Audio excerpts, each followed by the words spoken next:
Today is Tuesday, November 24th, 2020. Coming up on Roland Martin Unfiltered, former New York Mayor David Dinkins, the first African-American mayor and the only African-American mayor of New York City, has died at the age of 93. We'll pay tribute to his life right here on Roland Martin Unfiltered. President-elect Joe Biden reveals his cabinet picks. Some of them will break down what it tells us about his administration. North Carolina's first black female Supreme Court justice may lose her seat. She's down by 400 votes. A recount is underway. 24 organizations sent a letter to Biden urging him to select Congresswoman Marsha Fudge of Ohio as the first black woman to lead and the first woman to lead the Agriculture Department. California is cracking down on white supremacist gangs. We'll tell you what they're doing. Colin Kaepernick makes it clear he still wants a job in the NFL. And in our Black Business segment, we'll talk about, first we'll get advice on how to grow your business. Plus, today's crazy-ass white person shows just how Trumpers are losing it when it comes to this election. And also, Dave Chappelle says, do not watch the Chappelle Show on various streaming services. I'll explain. It's time to bring the funk on Roland Martin Unfiltered. Let's go. He's got it. Whatever the miss, he's on it. Whatever it is, he's got the scoop, the fact, the fine. And when it breaks, he's right on time and it's rolling. Best believe he's knowing. Putting it down from sports to news to politics. With entertainment just for kicks, he's rolling. It's on go, roll, y'all. It's Roland Martin, yeah. Rolling with Roland now. He's funk, he's fresh, he's real, the best, you know he's Roland Martin now.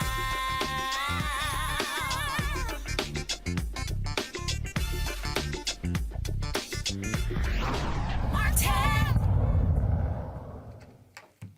All right, folks. The Pennsylvania Secretary of State has certified the results of the 2020 election today, despite pushback from Donald Trump and his allies. President-elect Joe Biden also, of course, has been certified there in Pennsylvania. Trump folks can still yell, scream, holler if they want to. The reality is the election is over. Trump also has made it clear.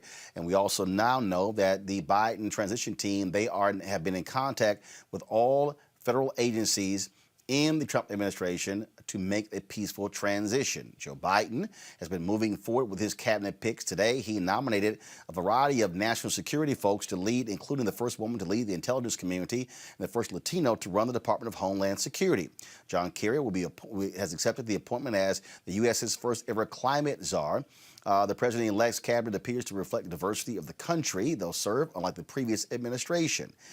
Now, one of the folks who also spoke today, she, of course, is the choice for the ambassador to the United Nations. Watch. Mr. President-elect, I've often heard you say how all politics is personal, and that's how you build relationships of trust and bridge disagreements and find common ground. And in my 35 years in the Foreign Service across 4 continents, I put a Cajun spin on it. I called it gumbo diplomacy. Wherever I was posted around the world, I'd invite people of different backgrounds and beliefs to help me make a roux and chop onions for the Holy Trinity and make homemade gumbo. It was my way of breaking down barriers, connecting with people, and starting to see each other on a human level. A bit of lagniappe is what we say in Louisiana. That's the charge in front of us today. The challenges we face, a global pandemic, the global economy, the global climate change crisis, mass migration and extreme poverty, social justice, are unrelenting and interconnected, but they're not unresolvable if America is leading the way. All right, folks. Again, that is right there with Linda Thomas Greenfield, of course, the choice to be ambassador to the United Nations. She will be the second African-American woman to serve in that capacity. Susan Rice served in that capacity under President Barack Obama. As I said, there's cooperation taking place between the administration and the new one coming in. So thank goodness Trump has finally stopped fighting that. Killer Bethea joins us right now, communication strategist. Dr. Julian Malveaux, economist, president emerita, Bennett College. Michael Brown, former vice chair, DNC Finance Committee. Folks, I want to talk about these picks here, but in addition, I want to talk about the push for Congressman Marcia Fudge to be the head of the Agriculture Department. Now, Dr. Julian Malveaux, there are people out there who might say, okay, a black woman leading the Agriculture Department. Well, folks don't realize the Agriculture Department is not about farms. It is far more extensive. It speaks to the federal food programs and so many other things. In fact, the USDA has one of the largest banks run by the federal government. So folks have to understand this is a very significant position that could very well impact African Americans. Absolutely. Fudge, I call her Fudge. She's my soror, president of Delta Sigma Theta Sorority Incorporated back in the day. But she has been on this committee. She has been passionately committed to food security, especially for rural people. And people forget, when people say rural, you get a picture in your mind of some white person. Black people are rural too. In fact, many of us, far more than we realize, are rural. And so this is a part of the portfolio of improving the status of African Americans. And it's also a part of the portfolio of attempting to reverse some of the major land loss that we experienced in the 60s and 70s. Mike Espy, as you recall, held this position before and talked about the discrimination in terms of farm loans. I think that Congresswoman Fudge will be able to address some of that, not all of it, but some of it. It's a portfolio that is really perfect for her. So it's exciting to me. Now, you know, the other appointments that hasn't been made, NCNW, 9 Black women's organizations and others have urged President-elect Biden to nominate Marcia Fudge, but we haven't heard from him yet. So we're looking forward to hearing from him. But the other nominations, Roland, I'm not jumping up and down except for the sister as the UN ambassador, and I'm not crying either. This is a group of seasoned people who have had government experience, some of whom, like Kerry, have served in the Senate, so should not expect such a hard time. Biden is playing it like he always plays, cautious. And that apparently is what's working these days. And so let's see what some of the other appointments look like. Well, here's the deal. The reality is this here, Michael Brown. Joe Biden, when you look at Electoral College, sure, 306 votes. The reality is he doesn't control the United States Senate. Democrats actually lost seats in the United States House. And so this notion of being able to govern a lot more aggressively than people originally wanted to do, that's going to be very difficult. What has to happen right now is, can you get your votes confirmed? So much attention is going to be on the Georgia races, because if Democrats are able to win those 2 seats, it will be 50-50 in the U.S. Senate, and Vice President Kamala Harris can break the tie. But what that also does, though, it empowers folks in the Democratic side, such as the senator from Arizona, who's not a hardcore progressive. It empowers a Joe Manchin as well, because they can make all kinds of different demands, because you need every available vote. You can't have anybody on the Democratic side flip to the Republican side. And so it's no surprise that Joe Biden is going to have to govern cautiously, because, again, he doesn't have 52, 55, 57 Democratic senators. Correct. And just as a quick note, I mean, the seats in the House that were lost were previously held by Republicans. Those are traditionally Republican districts that Democrats picked up in 2018. Max Rose in particular is one of those examples, and then it flipped back to Republicans. So it's not as if they were all Democratic seats from the beginning. But nonetheless, they're still lost seats. Understood. You're right. And that's where it'll be interesting to see where Senator McConnell then makes a decision on whether he wants to turn the corner to be a cooperative, if, assuming the Georgia seats don't go the Democrats' way, whether he wants to be a cooperative partnership with the Biden administration. He won't. I mean, I don't know why you even saying that. You know doggone well that ain't gonna happen. If he won't, then our politics are going to remain the same. It's going to be divisive. It's going to be separative. He's not even going to confirm President Biden's cabinet nominees. Then we're going to have the same situation. The reason why 45 appointed some of his secretaries and didn't care whether they got confirmed or not. He just put them in the seats. Clearly, they weren't confirmed and voted on by the Senate, but they still ran those agencies. And if that's the way McConnell wants the government to run, then I guess that will happen unless it's somebody that he already has a relationship with. That's why I think what President-elect Biden has done is very smart.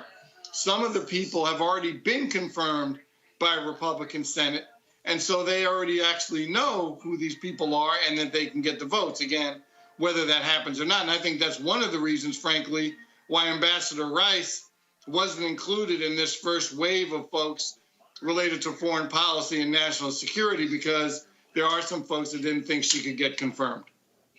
Again, Kelly, what this boils down to, you look at the pick for the United Nations, and a lot of people have been saying, okay, but we're not seeing more. Again, we haven't seen Health and Human Services, Defense, we haven't seen Commerce, Interior, all of those agencies.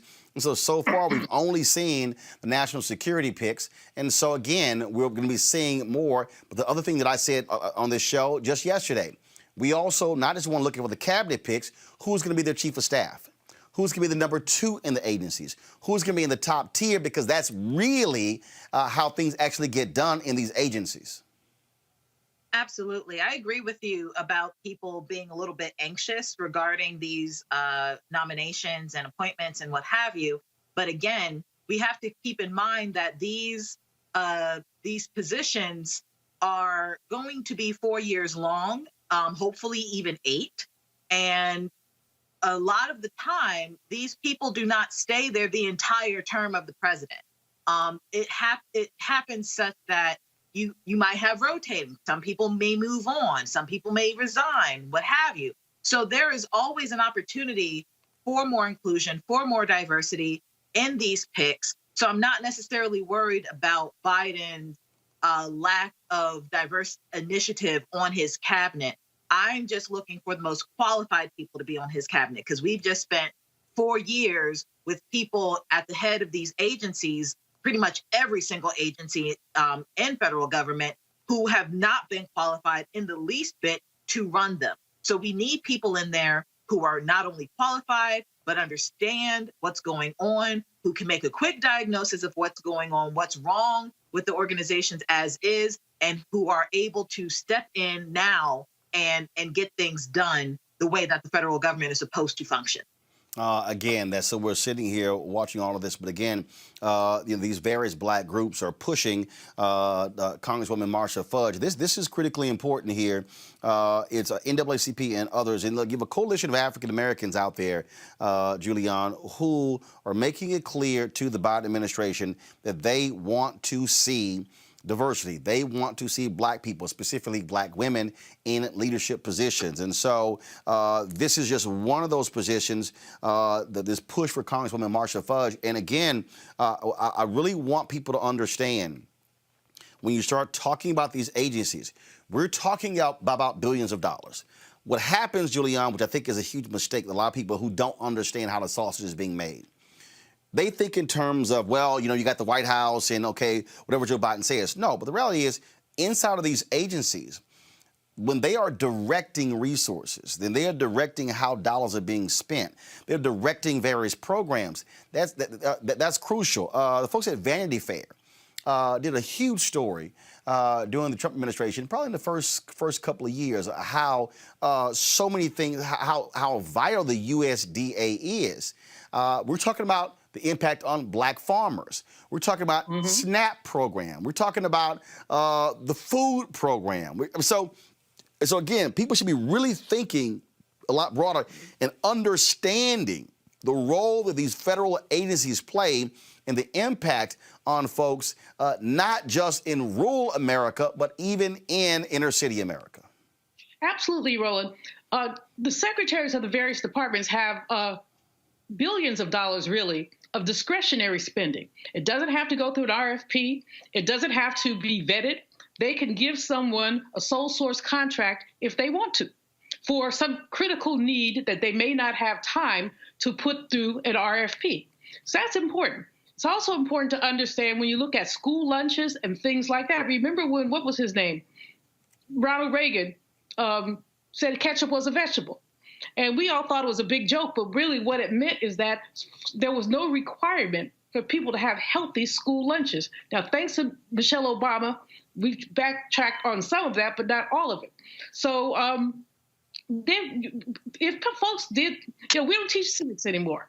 And since we don't teach civics anymore, people do think that President-elect Biden will be something like a czar. But that's just not the case. The case is the department picks are critical. I think today the primary focus was on international affairs, affairs of state. I'm very anxiously awaiting who will be chosen for Secretary of Education. I'm very anxiously awaiting HUD, and we don't have to have HUD. I mean, Carson didn't do anything with HUD, but that's traditionally where dollars have come to inner city communities. But Roland, you make a very good point. The resources of the Department of Agriculture are exponentially larger than the resources of HUD. Let me be real clear, Michael. I don't want HUD. Here's why. Because HUD traditionally was the black position. Let me tell you what I want.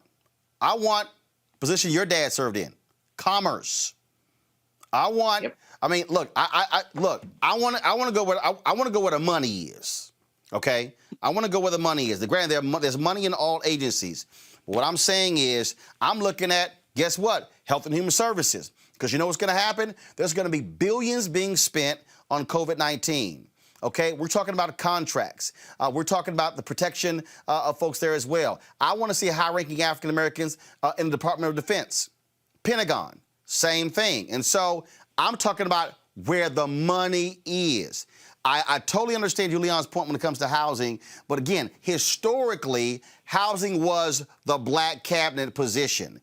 We saw what happened when African Americans, transportation, that's highway contracts. Again, I need people to understand, we're talking billions and billions of dollars that are being spent, and black folks are frozen out of the federal agencies. We need to be following the dollar. And that includes SBA, the Small Business Administration, which also has those kind of large dollars that they can give out to, obviously, small businesses around the country, in particular minority businesses. MBDA, the Minority Business Development Administration, which is under the Department of Commerce, also has its own little niche in commerce and has its own budget to also help small minority businesses. So you're right, Roland, there are so many opportunities relative to these large contracts. And that's where I think it was one of the things that was disappointing about the Obama administration is not making sure that before he left, that he said to, I'm just using Lockheed Martin as an example, Lockheed, here's your new partner. It's an African-American business that they will now be your partner on these contracts to help build that wealth within the African-American community, because only a president can do that. Yes, you may have some conscious CEOs at places like a Lockheed Martin that may say, you know what, we need a black or a Latino-owned company to be our partners. But unless the president says, do it, or the head of the Department of Defense or at the Pentagon, it's not going to get done. So you're right about following the dollars, and we'll see where the president-elect points those positions. All right, folks, let's talk about what's happening in California. As part of California's efforts to crack down on white supremacist groups, 102 people now face charges as part of an investigation by state and federal authorities. According to ABC 30, the investigation, dubbed Operation Lucky Charm, initially targeted both the Fresno-based street gang, the Fresnex, and the prison-based Aryan Brotherhood. Authorities on both the federal and local level took part in the 11-month investigation, with the primary focus being on cutting off lines of distribution for drugs and guns. $136,000 in cash, 90 pounds of meth, 47 guns, and 6 pounds of heroin were confiscated by authorities. This is a huge issue, Kelly, because, of course, the FBI has talked about as the greatest threat to the country, white domestic terrorists, ignored in many ways by the Donald Trump administration. Now is going to get a serious look by the Biden administration. I expect a totally different different DOJ and FBI effort when it comes to white supremacists. I do too, because it has been blatantly obvious, certainly in the last 4 years, that white domestic terrorism is a real threat to national security. And by the list of things that they had, that the federal government seized from these respective organizations, just two of them or one of them, I couldn't hear all of it. But just by the few that you mentioned, that's a lot of contraband. That is a lot of potential violence that could have been on the street as a result of that contraband. And it feels like, at least now, that white terrorist organizations aren't held accountable just because they're white. They are the ones who are on this land now, not ISIS, not Al-Qaeda, not the Taliban, them, Aryan, neo-Nazi, Ku Klux Klan, all of them. They're here in this country, maybe next door to you, some of their members. And no one really takes that into consideration when you're talking about threats to national security. So it is definitely my hope that the Biden administration and administrations after really take a hard look at what's going on in this country regarding those organizations and put an end to the terrorism, because that's exactly what it is. Well, this is why it matters, Michael, who is going to be in, who is president, because that sets the policies when it comes to the Department of Justice. And if the FBI has made clear that white domestic terrorists are going to be a problem in the future, you damn well better have a Department of Justice and an FBI, a DEA, and others who are targeting them, because that has a direct impact on the lives of black people. Absolutely, and Attorney Generals Barr and Sessions mostly ignored those reports about what white supremacist groups and racist groups like the Ku Klux Klan, as Kelly mentioned, she did the whole list, and they just totally ignored it. The Justice Department didn't do anything, no sanctions, no investigations, nothing, even though the FBI wanted to do more work related to them, but they were not allowed. So now, hopefully, this new Justice Department will say, you know what, we are going to take a stronger look, because they're the ones causing the havoc. They're the ones causing the confusion. They're the ones causing the chaos. And so hopefully we'll have a Justice Department that'll come down on these white supremacist groups.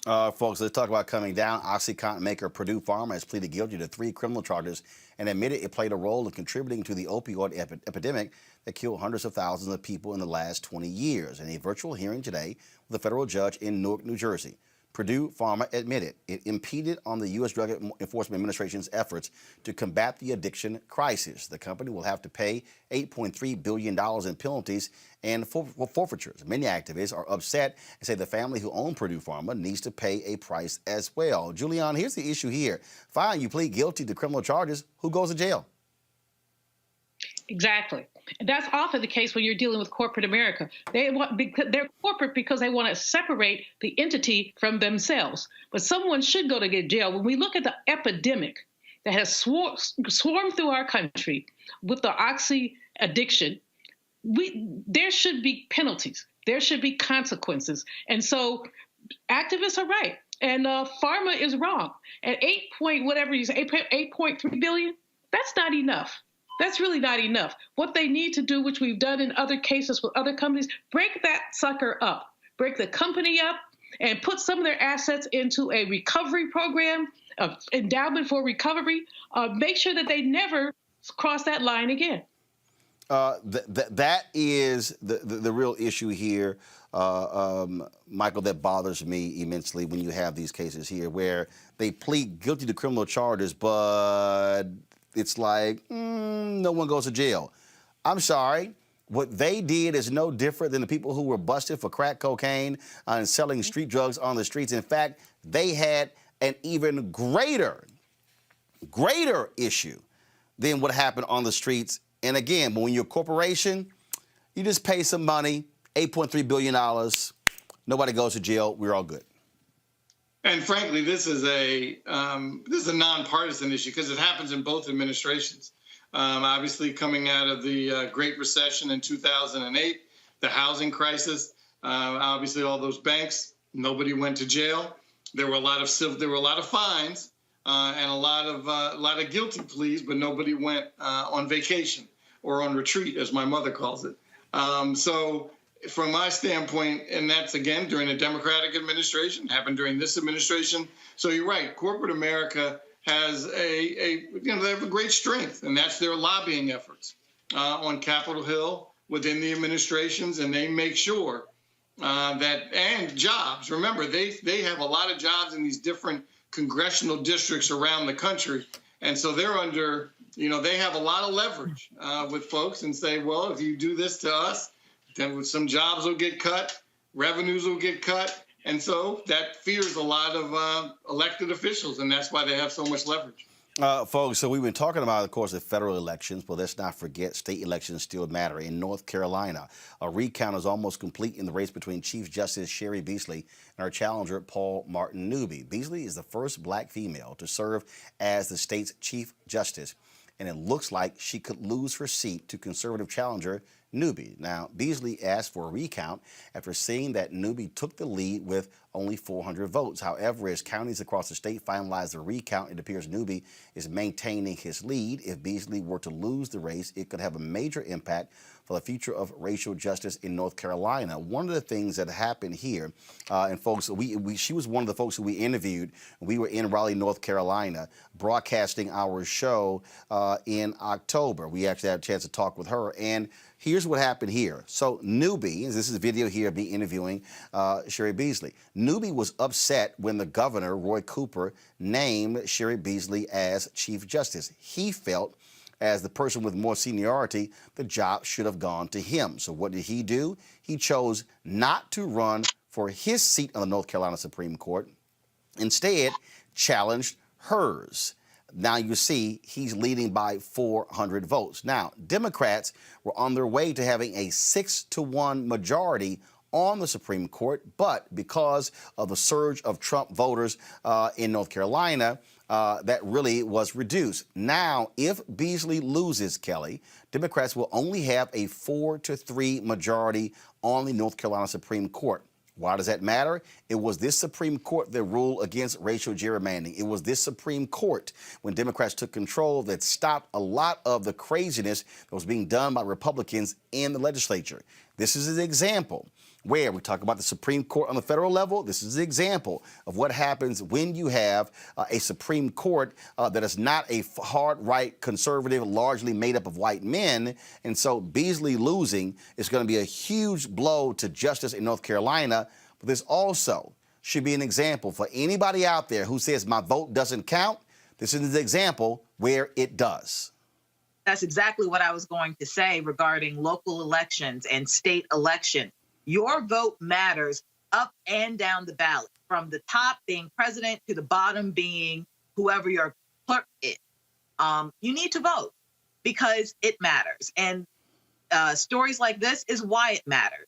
We have a problem in North Carolina regarding racial injustice, especially when it comes to case law and court issues. Of course, that's nationwide, but it's glaring in North Carolina. And it was evident even in this election, because North Carolina was relatively close to turning blue this year. And it wasn't because of Trump supporters and the like, but also because people still don't understand the power of their vote. If your vote was not powerful, Republicans would not be so adamant and so driven and so motivated to take it away. That's how powerful your vote is. People who do not know you want to take away the one thing that is your utmost constitutional right in this country, the one thing that you can actually exercise regularly as elections go on. So I am looking at this very closely, hoping that she does keep her seat. And if she doesn't, North Carolinians definitely need to be on that court's butt in terms of how they judge, how they interpret law, and making sure that the issues such as gerrymandering, such as any type of de jure segregation, doesn't continue to happen, because it sets precedent. And we don't need that kind of precedent anymore. We're trying to eradicate that kind of precedent. Julian, is also important because when you talk about not just racial gerrymandering cases, when you also talk about death penalty cases, when you talk about so many other cases. Look, the guy who was accused of stealing some lawn shears in Louisiana, even though only because the story became a national story that he later got released. But the Louisiana Supreme Court affirmed that decision 5-1. Who was the one vote? The black woman who was the Chief Justice on the Louisiana Supreme Court. And so these are elected positions in a lot of these states. This is why you have to vote in all elections, because, trust me, Newby as Chief Justice is going to be ruling a hell of a lot differently as a right-wing white man than a black female in Sherry Beasley. You know, Roland, part of the challenge, as you say, you have to vote in every election. Part of the challenge is a lot of people don't vote down ballot. We got a lot of attention in this election at the top, but less attention at the bottom. And activists have to, as we're telling people to come out to vote for, frankly, this time it was Biden, but it wasn't always. You ought to also look at some of these local elections. That's why LaTosha Brown is so powerful, because she basically immerses herself in communities to figure out what races people care about. And then as she looks at the ones people care about, she is able to galvanize them. This man who the way that he went about this was nothing but mean-spirited. Of course, he has the right to run for anything he wants to run for, but his white male privilege and arrogance made him decide that he was going to knock this black woman off the Chief Justice seat because he thought he should have had it. Well, they always think that they should have it. I mean, they think they should have everything. And the issue is that as our country changes, no, seniority is not going to be the only way things are apportioned. People will also apportion things in name of diversity. And that's why Justice Beasley was appointed. She's extraordinarily capable. She was no affirmative action pick, but she brought diversity to the table. And that's really important. Michael, again, moving forward, when we talk about these various states, when we see a right-wing federal Supreme Court, these state Supreme Court positions are going to be even more important. And because the Supreme Court refused to speak on political gerrymandering, kicked it back to the states, well, guess what? If you already got gerrymandering in the state level, you're always going to have black folks disenfranchised and Democrats disenfranchised when Republicans control both chambers and then control the top positions in the state. Yeah, and it's unfortunate. I'm not sure. I don't know the trivia answer for how many black women are chief justices of their state Supreme Courts, but I imagine it's not that many. And so the fact that Justice Beasley was one of them and was in a tight race, I'm not sure where the money was going. I'm not sure how North Carolina sets up their ballots after a president, what comes after that. Is it judges? Is it congressional? Is it Senate? I'm not sure. But as the rest of the panel has mentioned, voting up and down the ballot is extremely important, but so is money. And I don't know, hopefully she had what she needed. If she didn't, it's a shame that we didn't do enough to make sure that she had what she needed to fend this guy off. So that's, but also elections have consequences. Obviously, Governor Cooper is a Democrat, so he, in his purview, said, I'm going to appoint somebody who leans a little more left. He did that. Obviously, this gentleman made his decision to go run against her. We should have made sure she had everything she needed to fend him off. Hopefully, after a recount, things will change. And all we can do is cross our fingers and hope. But whenever there's a black woman that's a chief justice of any state Supreme Court, we should do whatever it takes to make sure they stay elected. Absolutely. All right, folks, got to go to commercial break. We come back. Colin Kaepernick. Oh, don't think for a second that he does not want to play in the NFL. We'll talk about that next on Roland Martin Unfiltered. Plus, we also have our Black Business segment, Crazy White People, and we pay tribute to the late New York City Mayor David Dinkins. All of that next on Roland Martin Unfiltered. To develop a conscience in which you know that voting and participating is a part of the price you pay for the gift of life that you have received from the universe. That's part of the gift. We told them the smear ads were coming, and that's exactly what happened. You would think that Kelly Loeffler might have something good to say about herself if she really wants to represent Georgia. Instead, she's trying to scare people by taking things I've said out of context from over 25 years of being a pastor. But I think Georgians will see her ads for what they are. Don't you? I'm Raphael Warnock, and we approve this message. I'm John Ossoff. and the path to recovery is clear. First, we listen to medical experts to control this virus.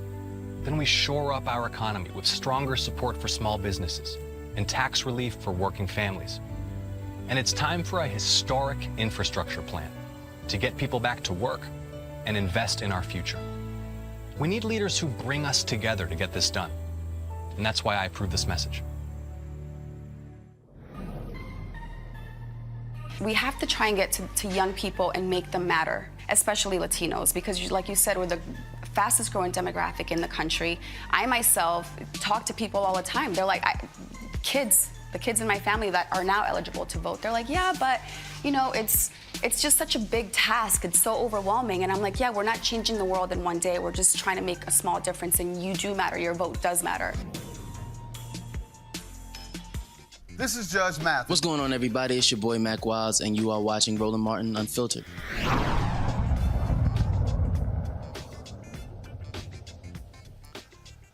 Well, the Cincinnati Bengals lost their top pick, Joe Burrow, to a just horrifying knee injury on Sunday.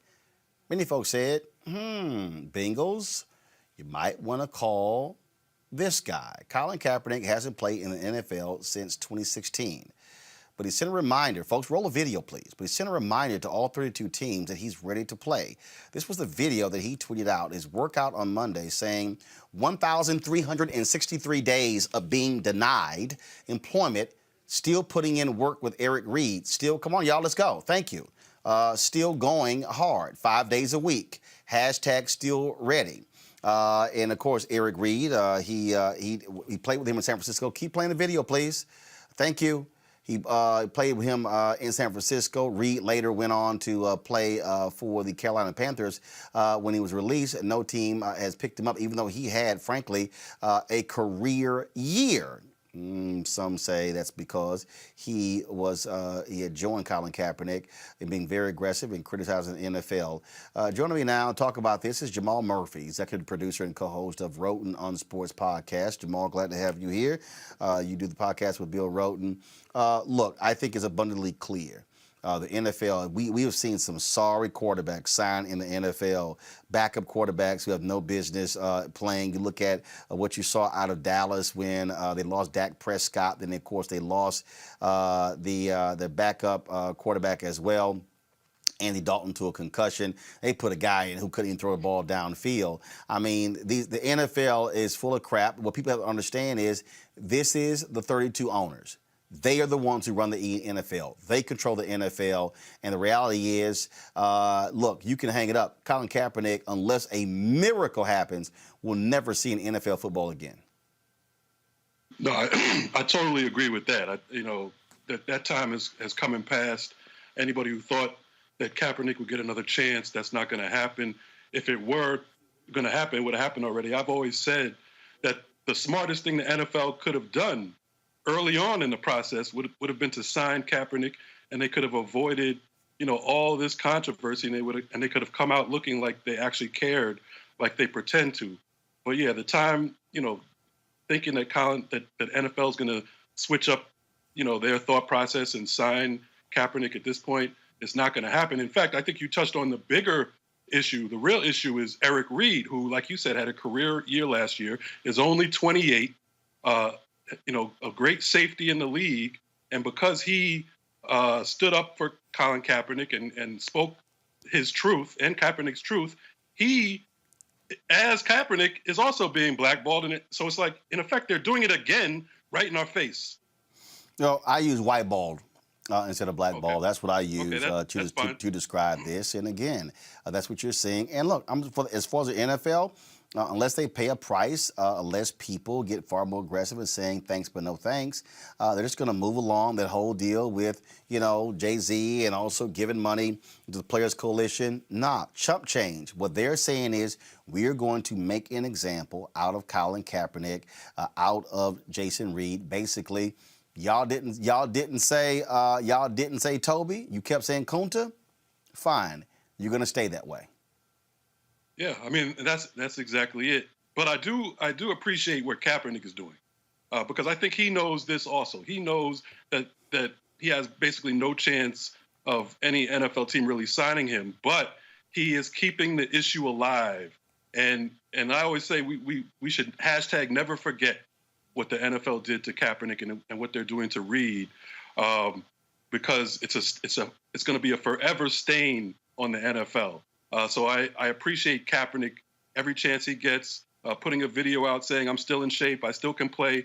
We know it's not about talent at this point. When you have people like you mentioned, you have Joe Flacco playing for the Jets, you have Ryan Finley in Cincinnati, whoever the Jacksonville quarterback is, I don't even know. You got Drew Lock in Denver, Nick Foles and Trubisky in Chicago, Nick Mullins in San Francisco. These people are not even close to what Kaepernick was. And I didn't even mention Alex Smith, who he beat out already, who now is starting for the Washington football team. So, no, I agree wholeheartedly with everything you're saying. And I think it is important, I think, for him to keep doing this and to keep putting this out there because, I mean, look, Tom Brady is in his 40s and he's still playing. And so guess what? I say this as far as Colin Kaepernick, keep putting them out there and make them have to deal with this every single year until you physically can't play again.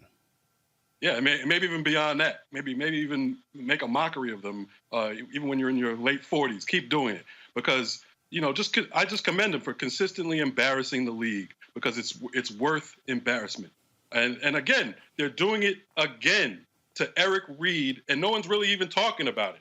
Okay, this like I said, a 28-year-old in the prime of his career had a great year last year because he knelt with Kaepernick and continued to speak out against the league. They obviously whatever backlash they got for doing this to Kaepernick, for whiteballing Kaepernick, doesn't matter. It's all lip service because they did it again to Eric Reed. All right, then. Jamal Murphy, executive producer and co-host of Roten on Sports podcast. Man, I certainly appreciate it. Thanks so much. Thank you. All right, then, folks. We're going to take a quick break. When we come back, we're going to start our tribute to David Dinkins, of course, the first black mayor of New York City, the only black mayor of New York City. First up was going to be former Ambassador Andrew Young. He is next on Roland Martin Unfiltered. I think you got to understand who's on the school board, who voted for the judge that's going to lock your ass up. How about all these people that's running around in your community that be up at 8:30 in the morning and you never see them because you roaming around at 3 in the afternoon? They got voted in. They go to the government office buildings that you don't know until you get in trouble.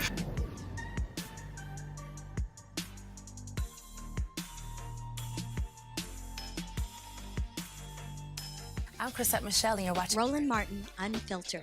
Stay woke.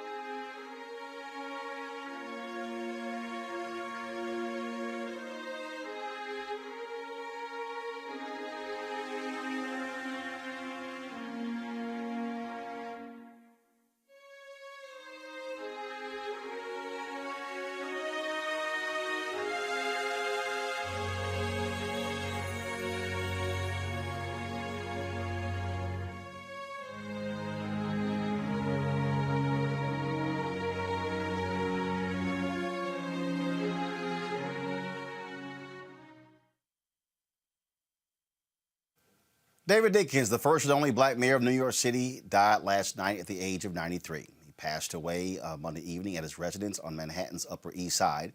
During his tenure, he spoke frequently of what he called New York's gorgeous mosaic of racial, ethnic, and religious diversity. He championed economic equality and education for people of color and offered the city a calming alternative to the leadership of Ed Koch, whose tenure in office was often marked by strained race relations. He's being remembered by a number of elected officials, celebrities, and friends. Here's Reverend Al Sharpton.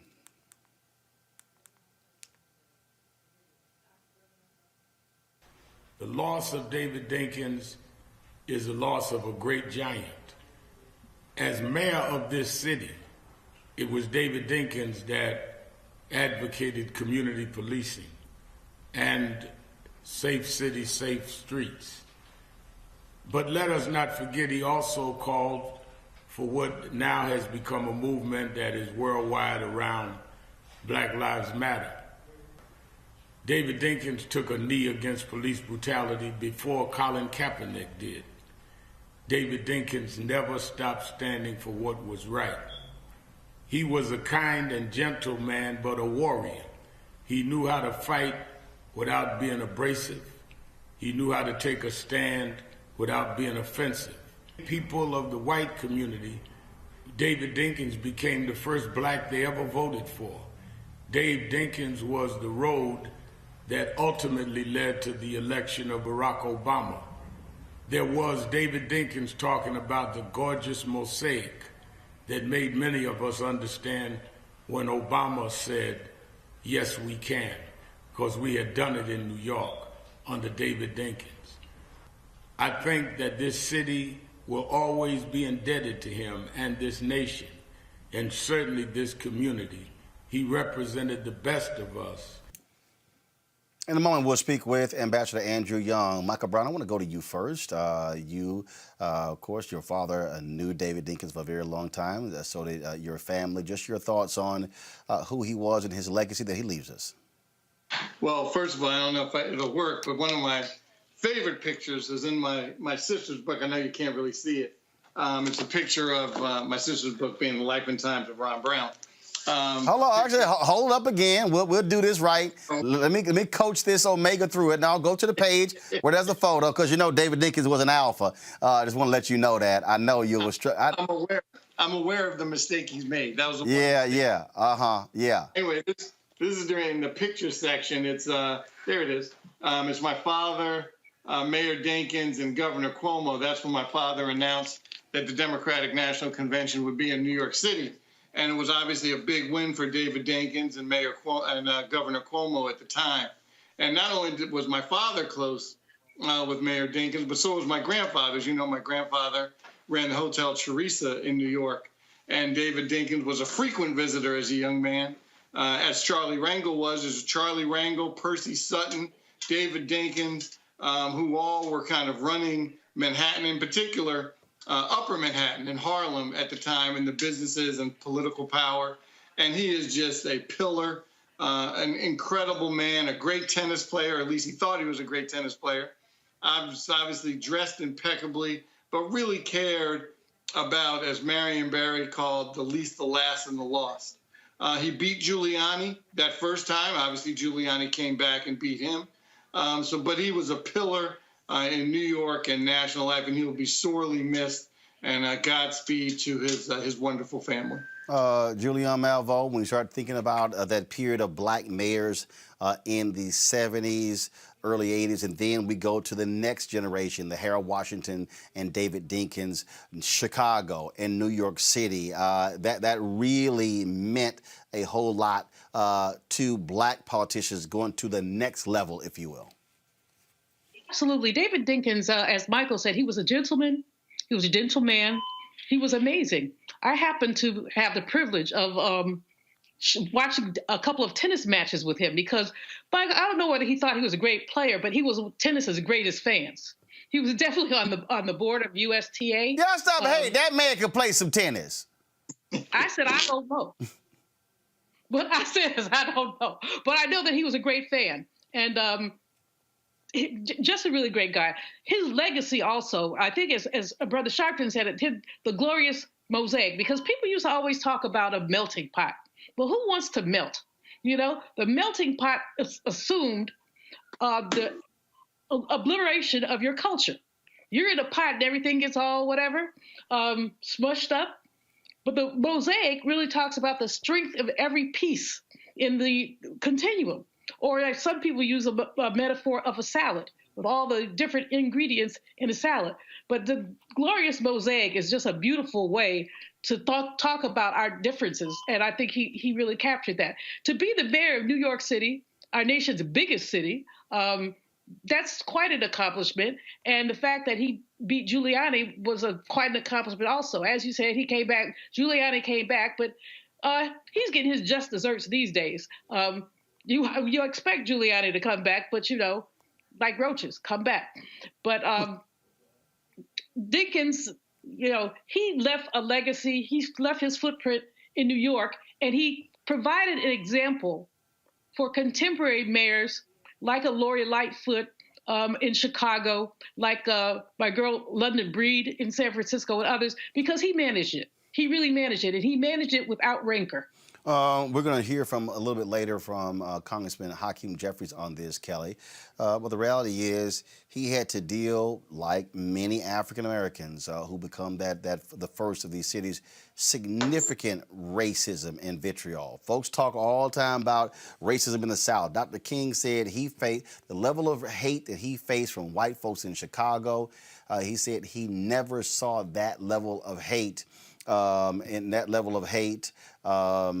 other cities. And Kelly, actually hold tight 1 second. I want to pull up Ambassador Andrew Young. Ambassador Andrew Young, I want to, if you can answer that, Ambassador Young, what I just said, that the level of vitriol and hate that David Dinkins had to deal with running for mayor and then being mayor. I said Dr. King said he faced a level of hate in Chicago he didn't face anywhere else in the South. So this whole idea of how great and wonderful the North is, Dinkins felt that in every single day he was mayor. You know, the day I came, the very first weekend that I came to New York to be ambassador to the United Nations, I had promised David that I'd go out campaigning for him when he was running for borough president. And he said, "You can't go with me, you're the ambassador." I said, the only way I got to be an ambassador was folks voted for me in Congress. And I said, we going, where do we start? And so we campaigned all over Manhattan. He was running for Manhattan borough president. But I go back to David Dinkins when I was a 16-year-old. He came to Howard out of the Marine Corps, and I came up from New Orleans as a teenager. And he was the dean of pledges that took me across Alpha Phi Alpha in 1949. and I tell you, he took me as a boy from down south, and because he always dressed nice and he was always so cool, he made me want to be like him. While I was here in New York at the UN, he tried to get me to stay, but I said, no, I don't know whether I said, I got to go back to Atlanta because Maynard cannot run again, and we have to keep that seat. And it looks like I'm going to have to run for mayor. But it was the friendship from really 1948 to a couple of days ago. I called him to talk to him about Joyce passing. And I tell you, it's probably my longest standing friendship in the world. From 1948, 2020. And you talked about pledging there at Howard University, him being the dean of pledges. Folks, go to my iPad. This is a photo our frat brother Philip Lewis put out. This is a photo of, and you and David Dinkins are in this photo here, a group of alpha men there at Howard University. Yeah, I went there as a little boy, and I came out pretty much a man. I had to get the finishing touches down in Georgia, Alabama, and Mississippi. But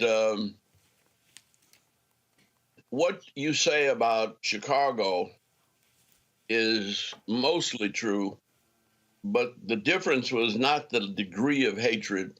The difference was the numbers of people. It was usually 100 or 200 at most in the South, but it seemed like there were 10,000, 15,000 people that were harassing us in Chicago. And so it is, well, race relations and racism is all about understanding each other. And it's harder to do in a big city than it is in a small town. And I think I love New York because Dave Dinkins loved New York. And because I walk the streets of Harlem. Actually, I've lived there lived there in 57 to 61. Then I came back at the UN in 77. So I like my time in New York, and I love the people in New York. Class. David helped me to meet the best people in New York.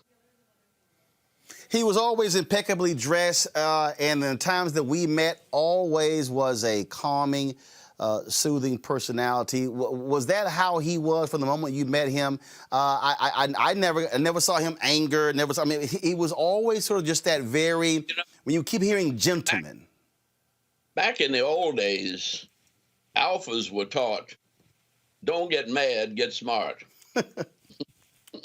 You use your brains and not your brawn. And I grew up in New Orleans, right down the street from the Nazi Party, so I got it from 4 years old on, from my father. That was my talk. White supremacy is a sickness. You don't get angry with sick people, and you don't let them get you upset. And you stay cool no matter what the circumstances. David lived that, and I've learned to come pretty close myself. Last question for you, sir. He lost his wife last month.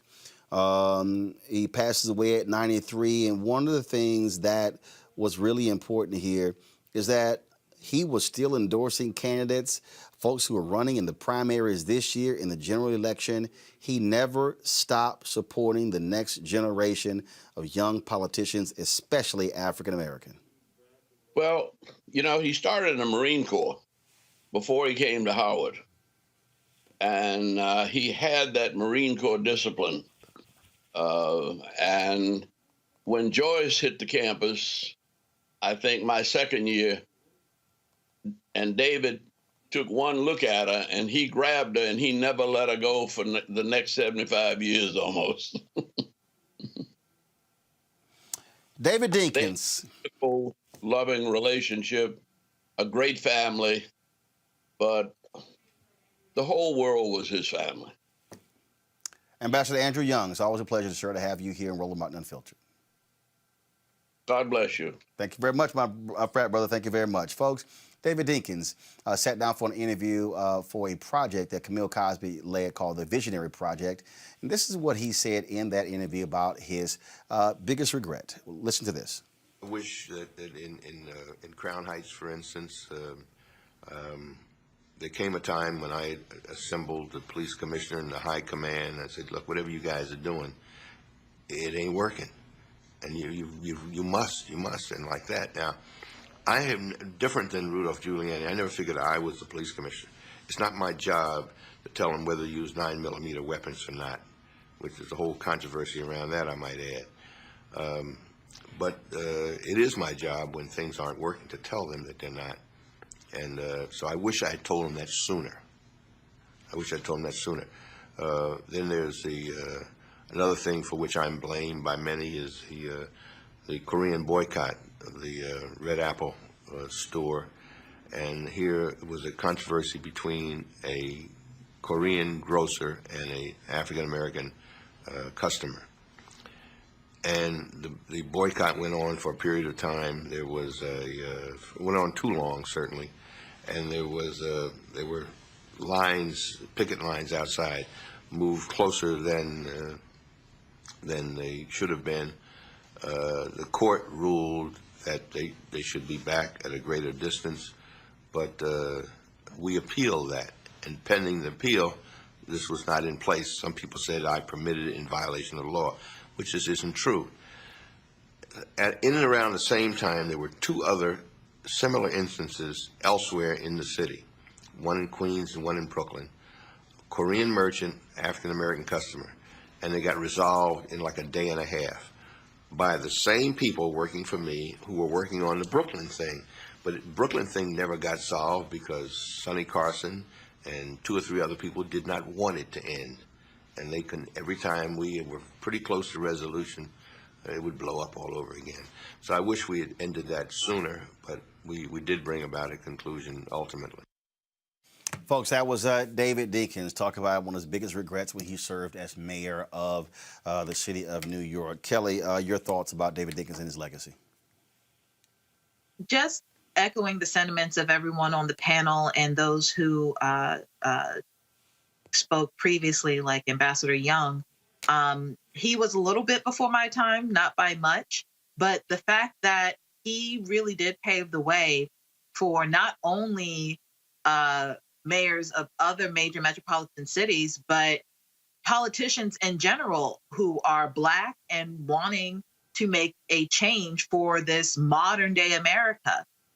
You were talking about the racial tensions that he had to endure. It's because the mayor, right before he was elected, Ed Koch, I believe, he was incredibly racist, not only in his personal viewpoints, but in his policies. So he was already facing a steep uphill battle upon being elected as the first Black mayor of New York. And all things considered, from what I've read and from what family that I have experienced under his tenure as mayor, he did the absolute best he could with the tools that he was given at the time. So taking all of that into consideration, his legacy will definitely be one to revere and to look back on and to study and to reflect. And him being missed is without question.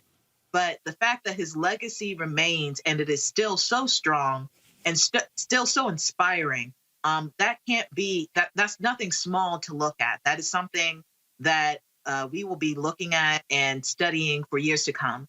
So my condolences for his family. Gotcha. This is may he rest in peace. This is the Film Archive of New York City. This is the video where he was sworn in as mayor of New York City.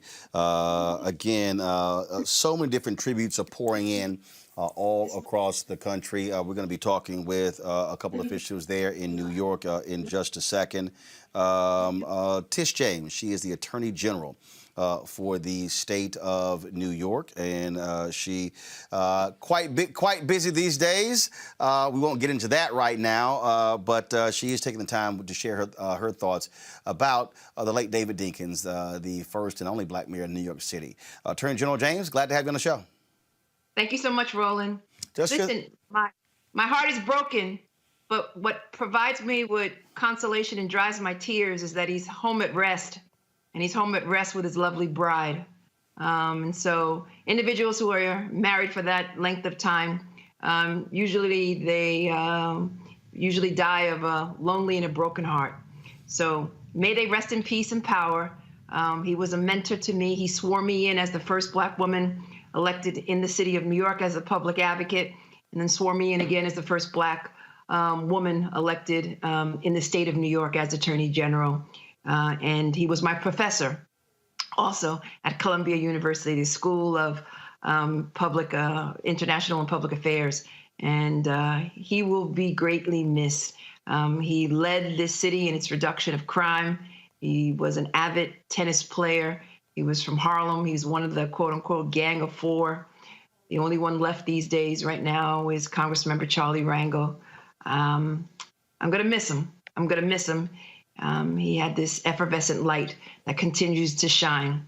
And so I'm going to pray for his soul, but more importantly, I'm going to pray for more individuals in public life like him. This was what you posted. I was so honored to have David Dinkins hold the Bible at my inaugurations.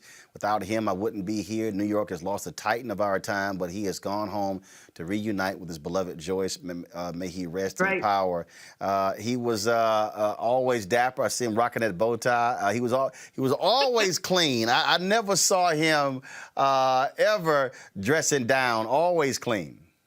He used to say that when he was the mayor of the city of New York, he would change on several occasions because he wanted to always have a crispy suit on and a crispy T-shirt. He always wanted to, represent the best of people of color and as well as the mayoralty, not only in New York, but across the nation. When we talk about that next generation of black politicians, when you look at the history of New York City, you talk about Adam Clayton Powell, then of course Charlie Rangel coming behind him. Then you see this wave of black elected leaders in the 70s and 80s, and then of course he becomes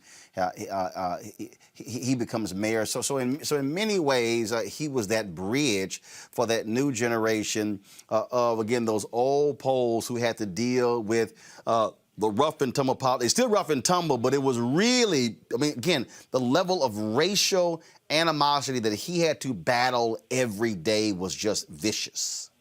That's right. I mean, listen, there was racial animus then. There continues to be racial animus, but they had to overcome so much. You know, I worked for 10 years under the stewardship and the leadership of then Assembly Member Al Vann, who worked on community empowerment. And there was this this heated exchange, or I should say, there was always this divide between Brooklyn and Harlem, the politics of Al Vann and the politics of the Gang of Four. And that is infamous in the annals of history in the city of New York. And they would always, the question was always, where was the black power base? Was it central Brooklyn or Harlem? And I can recall when there was attempts to elect black mayors prior to Mayor David Dinkins, and there was always this divide, this rift between Brooklyn and Harlem. But they all came together behind the clerk, David Dinkins, who served in the legislature, who was one of the founding members of the Black Caucus, and then went on to become the first black mayor of the city of New York. And he did so much for the city of New York, and he elevated the hopes and dreams of countless number of children of color. And you're absolutely right. We stand on his shoulders. I and so many other black elected officials in the city and the state stand on this giant of a man, this gentle giant whose flame continues to burn in the hearts and souls of all of us, including myself. I will always remember him for what he did for me and for the city of New York. And so may he rest in peace and power. And again, my condolences go out to his son. Tish James, Attorney General of the state of New York. We certainly appreciate it. Thanks so much. Got a feeling I'm going to have you on this show a lot more after January 20th. Thank you. I appreciate it. Thank you so very much. Michael Brown, I keep going back to that whole point of the kind of hell that he had to deal with.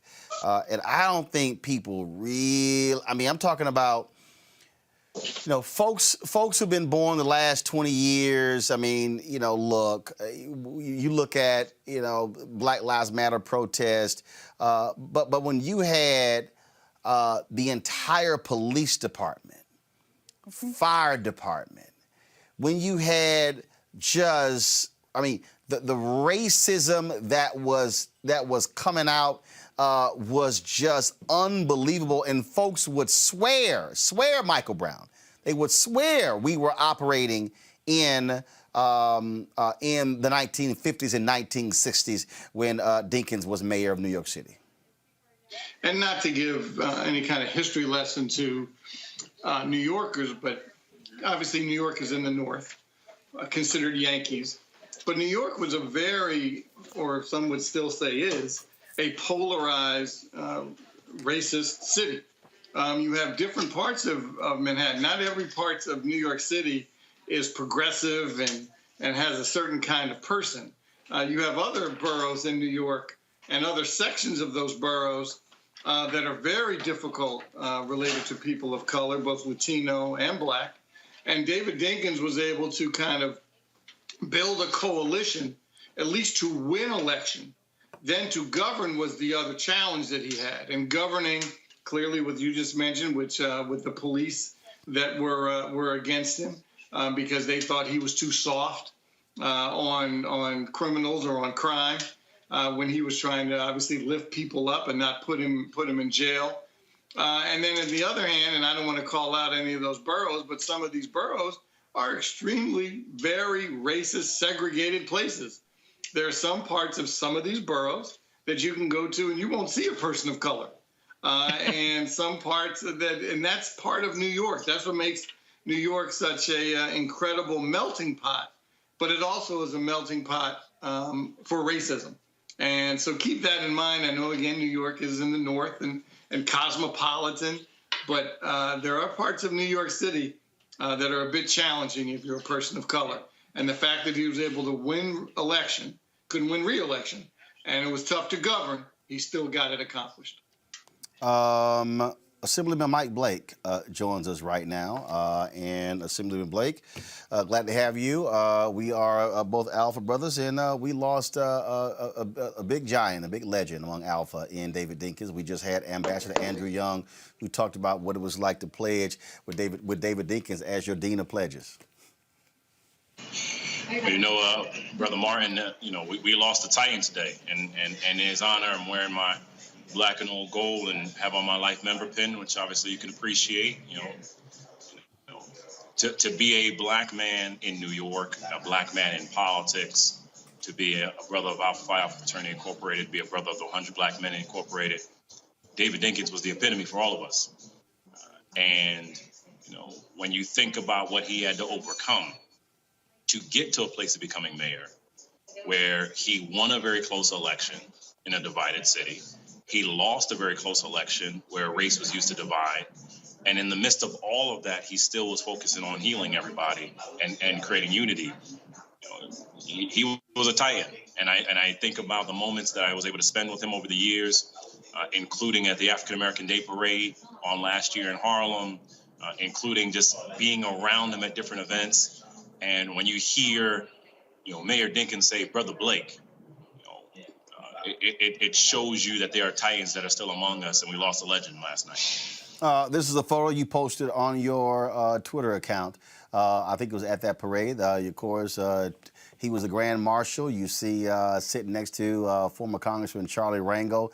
That's two of the Gang of Four right there. And of those four, Charlie Rangel is the last remaining one. And Rangel also a fellow Alpha brother.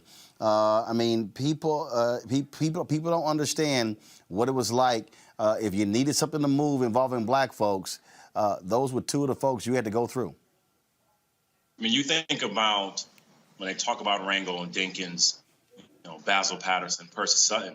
You know, that was the core of everything, and it demonstrated to everyone what was possible when you believed.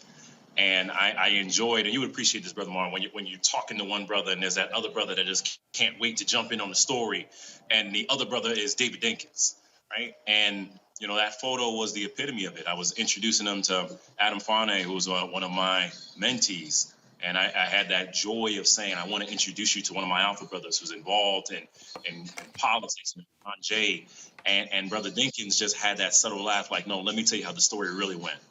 And he just commanded the moment and commanded the presence all of the time. And, you know, but I tie it together in that when you are the first and only black mayor of the most critical city in the country, and still people can approach you and you would call them your brother, that's what made David Dinkins who he was. And I just think, I don't think the current generation can appreciate the magnitude of the man we just lost, and how everything is transformative because of him. And quite frankly, it will prepare us for 2021 as we need healing, because his whole framing of talking about the gorgeous mosaic and his whole vision of we need to heal and unite, that was the epitome of David Dinkins. Assemblyman Michael Blake, we surely appreciate it, sir. Thank you so very much for joining us for our tribute to David Dinkins. A5, my brother. Thank you. All right, brother A5. Folks, Richard Chambers posted this on Twitter. He said, the former mayor of New York City, David Dinkins, has died at age 93 on St. Patrick's Day, 1991. He joined a gay Irish group for the parade. He and the group were booed and taunted for 40 blocks while crowds threw beer at them. LGBT groups were then banned from the New York City parade till 2016. Julian, we know that story. We know that vicious riot led by Rudy Giuliani, and then the constant attacks on his character. And again, if the parallels to Obama, Julian, are amazing. The folks saying, oh, he was lazy, and oh, how New York City declined under Dinkins, America declined under Obama. I mean, the people really took the time to study the hell that Harold Washington went through when he was mayor of Chicago, the hell that Dinkins went through when he was mayor of New York City, and then what happened when Obama becomes president. That white fear of black leadership is abundantly clear. Absolutely, it's historic. I mean, if you look at the end of enslavement, they tried to curtail us, curtail our ability to accumulate wealth, to vote. There were black men in the Congress. And then after Reconstruction, well, Blanche Bruce, he couldn't run again. So we have had a history of oppression. And then you add, Michael Brown said he wasn't going to mention a borough. Well, I will. It's Staten Island. And Staten Island has mostly, not mostly, but a heavy concentration of police and firefighters live in Staten Island. And they were among David Dinkins' most vociferous critics, simply because it wasn't necessarily that he was being soft, he was being contextual. When you look at some of the crime that young black people were accused of committing, and as we know with the Central Park Five, everything that people were accused of did not happen. Dinkins had to hold his head up with dignity, and he never wavered from that. But I imagine it must have been very hard for him to hear some of the insults. I mean, I remember reading a piece of the New Yorker, and it was so gross that I won't even repeat it. But it was very demeaning. This is a man, again, of dignity. He's your mayor. And you have some idiot writing, just insults because he disagreed with him. So we have to give David Dinkins a lot of credit. I often think that the way that Harold Washington was treated was partially the outcome of his early death. And when we look at all of these other brothers who basically have to stand up, you look at Andy, at Ambassador Young. One of the things people said is, black folks can have the politics as long as white people keep the economics. Not. And Mayor Jack Maynard, who preceded him, was like, Andy was, he didn't hit it to him like Maynard did because he pledged under David Dinkins and had the same kind of quiet dignity. Folks, joining us right now, someone who knew David Dinkins extremely well, a pioneer, a legend in his own right. We're joined by Reverend Jesse Jackson Sr. Reverend Jackson, always glad to have you on Roland Martin Unfiltered. Good to be with you, but not on this occasion. Share for our audience your thoughts, your memories of working with your brother. You can't call him an alpha brother because you're an omega. I always got to mess with you. But your brother, David Dinkins. David Dinkins was a part of a, hello? Yes, you're on the air. Go ahead. A gang of four. Percy Sutton, Basil Patterson, David Dinkins, Charlie Rangel. The four of them in their early 30s decided to move into public politics. There's a break, what they call Tammany Hall, the political machine in New York at that time. And blacks were very isolated based on the ethnic schemes that go on, people coming up from the South. At the end of the day, Charlie Rangel became chair of Finance Committee, House and Ways Committee. Percy Sutton became board president. Dave Dinkins became mayor. And Dave Dinkins and Basil Patterson's son became the governor. The gang of four, they really operated as brothers.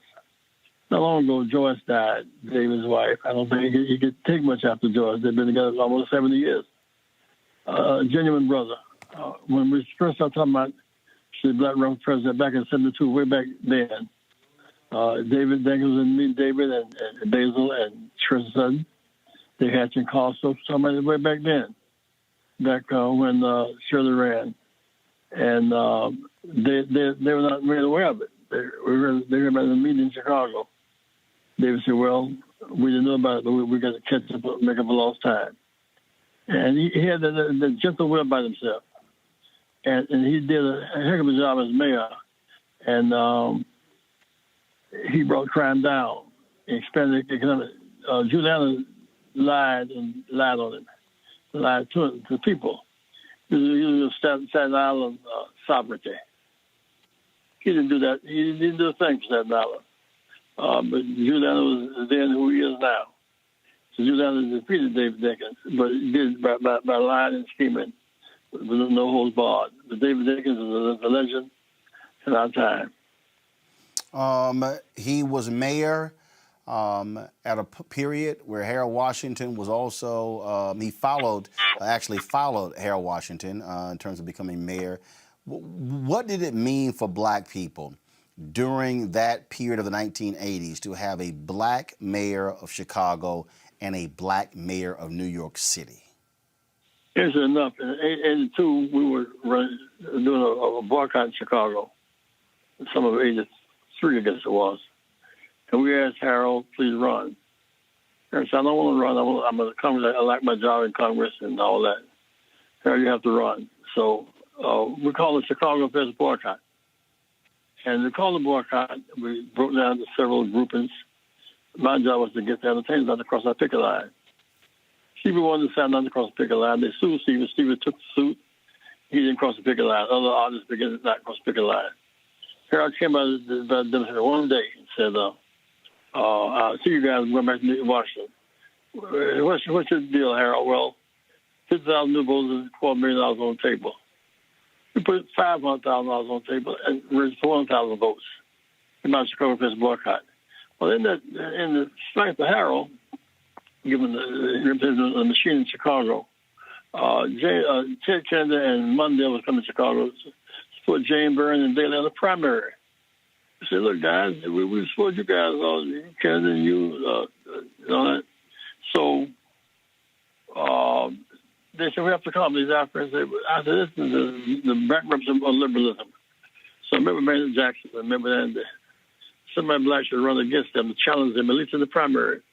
So they can't take us for granted.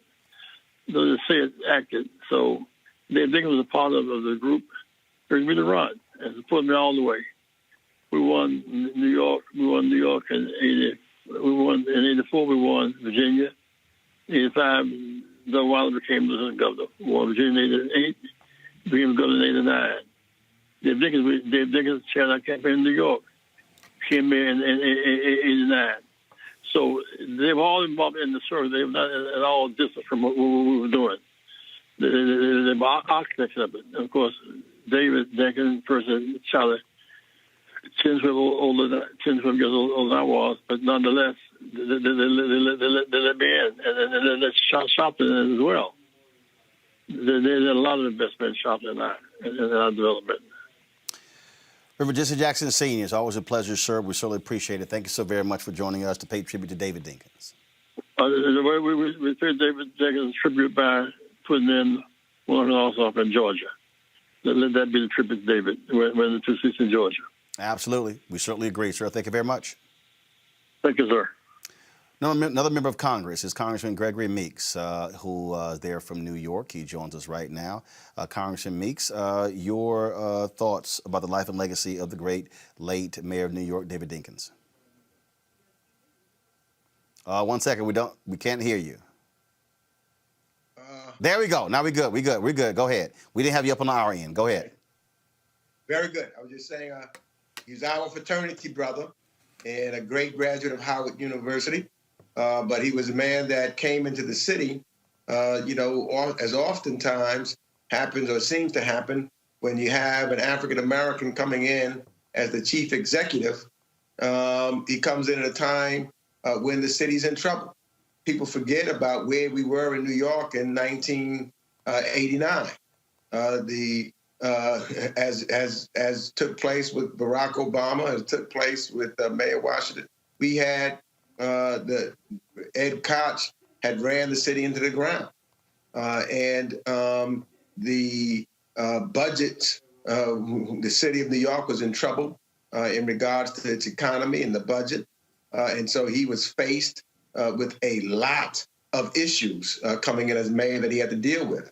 He had what he wanted to look at in the programs to put things forward to help economically uplift the Black, Puerto Rican, and underserved individuals, and he was faced with tensions of race that was taking place. In fact, generally what stands out in my mind when he ran in 1989, he beat Ed Koch overwhelmingly. And generally in New York City up to that point, that meant that you would win the mayoralty by huge numbers. In fact, you talk about polls, the polls had him up by 20%. And he ended up winning by just 1 to 2% because of his race.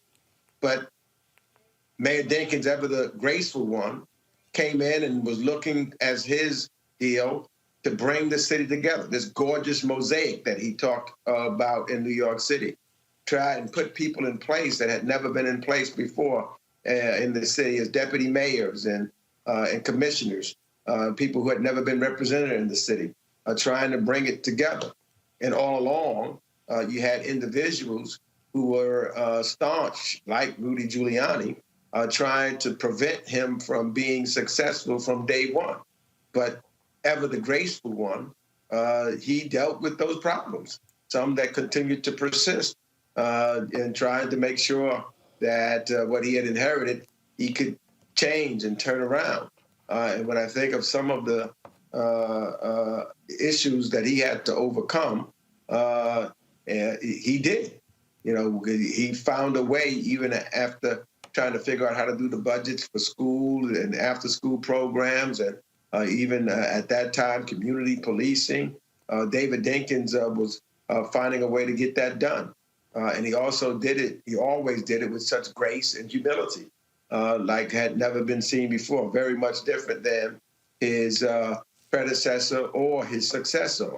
I can always remember David loved young people. No matter where he went, he would make sure that he would take care or do things for young people. I got elected to the state assembly in 1992. David was still the mayor, and we ended up having a program to deal with young people, and we named it the David N. Dinkins Community Center because of David. And he came out as mayor, gracefully to make sure that whatever he could do to be helpful to the people in Far Rockaway, Queens at that time, that he could give them a hand up, and he did. And him, along with, as Reverend Jackson was just talking about, Percy Sutton, Charlie Rangel, and Basil Patterson, the big four, were very instrumental in moving African Americans around in leadership and inspiring us to be in leadership positions. A lot of that really started with Reverend Jackson in 1984, his presidential run, but it inspired me, and David Dinkins inspired me to make sure that we got political clubs and Black folks got their voices out there. He is an individual after he left the mayoralty. He continued to be one I know of which I personally would lean on and call when I had issues or questions. And he always was an individual who was graceful and would make a comment that would be very, very helpful. So I think history will show that at the time that he was mayor, he was an individual that did what was necessary to try to hold this city together, given the individuals and the odds of people who were trying to make sure they would push back against his leadership. Congressman Gregory Meeks, we certainly appreciate it, sir. Thanks for sharing your thoughts about David Dinkins on Roland Martin Unfiltered. Thank you, my brother. Thank you very much. New York State Senator Brian Benjamin joins us right now. Senator Benjamin, how you doing? I'm doing well, Roland. How are you? Good. Doing great. You another one of the young guns who followed in the footsteps of David Dinkins. Just share with folks your thoughts about him and life and legacy after he passed away last night at the age of 93.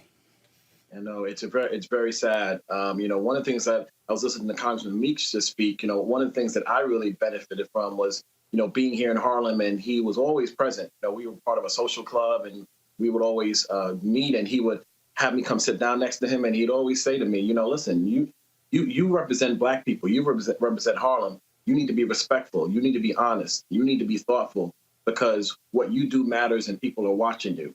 And I just think, he was so interested in us being civil and us being able to share ideas in a way that was respectful. He always would say, just because people are mean to you doesn't mean you need to be mean to them. And, I just really am just honored to have known him. The way he always just sort of brought me in. And I agree. I mean, he loved the next generation. You would think I was his son, the way he used to speak to me sometimes. And, I remember last year in the African American Day Parade, him and Congressman Rangel were sitting in the car, and he pointed to me and said, you come sit down with us, and put me in the car. It was like the honor of my life to be driving down 125th Street and Adam Plain Powell with the legendary leaders of Harlem, and just being embraced and knowing that, they believe in me and he believed in me. It meant the world, and it means the world for so many other people. And I try to be someone who doesn't get caught up in the nasty politics and the Trump era that, thank God, we're going to get over. David Dinkins really embodied civility and true gentlemanship, and he really felt strongly that Black men should have a certain decorum and a certain way of communicating and push back against these stereotypes that people try to place on us. And as someone who is, looking to run citywide and those kind of things, David Dinkins created that conversation of Blacks being able to win citywide. And so we're all indebted to him, and he's changed politics forever because of his presence. All right, Senator Brian Benjamin, we certainly appreciate it, man. Thank you so very much for joining us, sharing your thoughts about David Dinkins. Thank you so much. I appreciate it. Thanks a bunch. Folks, this is the statement that Bill Clinton put out today. He said, Hillary and I mourn the passing of our friend David Dinkins, an extraordinary public servant whose lifetime of work made New York fair, better, and stronger. He was calm on the outside and burned with a passion on the inside. In the face of rising crime and a national recession, he raised taxes to hire police officers, began the community policing initiative that would lead to much safer streets, started primary care clinics, kept schools open late to provide more opportunities for children, and supported the most vulnerable by improving low-income housing from the first time we met until our last conversation just a few weeks ago. He never stopped loving New York and celebrating its gorgeous mosaic. Hillary and I will always be grateful for his unfailing kindness and support, beginning with his welcome to New York for the 1992 Democratic National Convention, and including the gift of introducing us to his friend, Nelson Mandela. Our prayers are with David's children, his entire family, and the many people he inspired with his service and life of grace and gratitude. That is a statement from former President Bill Clinton with regards to the passing of David Dinkins. Folks, we also had opportunity to speak with Congressman Hakeem Jeffries of New York, who also, of course, leads the House Democratic Caucus. And here is that conversation right here. Certainly have lost a titan in David Dinkins, the first Black and the only Black mayor of New York City. For folks who are not from New York City, what did he mean to African Americans, to the city, for him ascending to be mayor of New York? David Dinkins was elected during a time of great turmoil and racial strife here in New York City. We were dealing with the crack cocaine epidemic. There had been several high-profile racial incidents, including in the midst of that 1989 campaign, the murder of a young African American man named Yusef Hawkins in a predominantly white neighborhood in Bensonhurst that sparked an outcry here in New York City and across the country. And so David Dinkins was elected in that context as a healer, as someone who could bring the gorgeous mosaic of New York City together and move us through the trials and tribulations that we were confronting. Of course, his election as an African American man, the first person and only person in the history of the city as an African American to be elected as mayor, was groundbreaking and trailblazing and inspired an entire generation of folks to pursue public service here in the city of New York. The thing that jumps out that people don't quite understand is that before he becomes mayor, it really was this group of individuals, 4 individuals, African Americans, who really were the power brokers, who really usher in a whole new wave of leadership, not just politically, but also economically for African Americans in New York. That's absolutely correct. They were referred to here in New York City as the Gang of Four: Percy Suttons, Basil Patterson, Charlie Rangel, and David Dinkins, who rose to prominence initially in the 1960s when they were elected around the same time to the state legislature, either as a state senator, initially that was Percy Sutton, and then Basil Patterson, and to the New York State Assembly, Charlie Rangel and David Dinkins. They then went on to serve in a variety of different capacities, and of course, the legendary Charlie Rangel eventually became the first African-American chair of the Powerful Ways and Means Committee, and David Dinkins went on to be the first Black mayor. They signified a new moment of progress for not just Harlem, and that's the community that they came out of, but African Americans throughout the city of New York, and in many ways inspired people toward political and economic empowerment throughout the nation.